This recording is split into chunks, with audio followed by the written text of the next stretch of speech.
I welcome you all to this expert hearing. We are talking about the power of thought. So this hearing aims to answer key questions like, how does thought affect matter? Or how does it affect the brain and the body? How does thought affect our environment? And has it been observed? What evidence is there that humans can change the world through thought?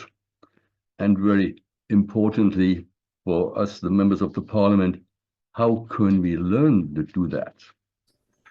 So we have been able to show that when we intend to change the behavior of one of these random number generators, we can show that people are able to do that.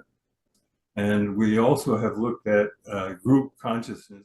So we set up an experiment which had the basic hypothesis that attention and emotion, when it's shared by people all around the world, that will create changes in the data that come from our network of random devices. So these are the kinds of interpretations and implications I believe are particularly relevant to the power of thought. Thought or consciousness has a presence in the world. It's not an abstract thing. It's a real element in the world. Consciousness is extended and it's non-local.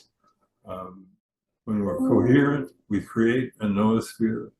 And I think ultimately we can accept the idea of oneness, which is something spoken of by all the sages and saints. Probably when we think about it, we all know that there's a vast potential in each of us that could be developed if we were more conscious, if we applied thought in a more powerful way. This connection that the previous speaker was talking about, he already used the non-local, that's wonderful. It comes from quantum physics. This is the description of the kind of connection we are talking about. It's not local connection. Local connection is through local signals, connections with signals. This connection, non-local connection, is connection without signals.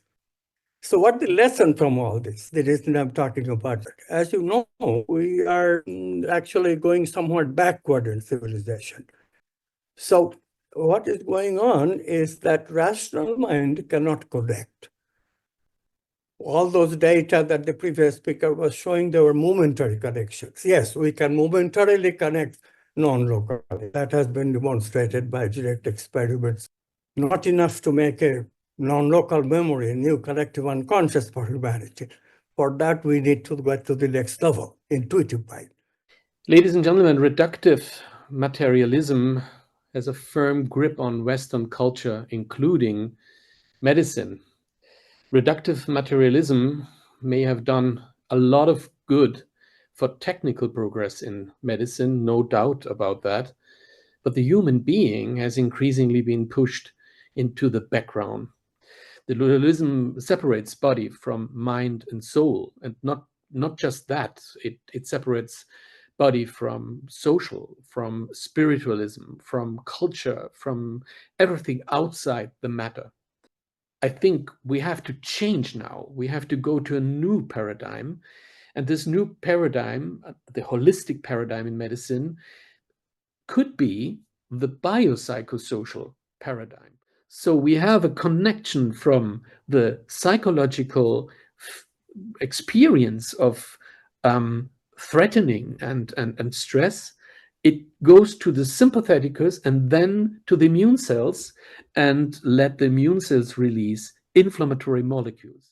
There are a number of studies in P&I which investigated the impact of interventions, psychological, psychosocial interventions on immune system. And you can see that it significantly reduces inflammation in the body.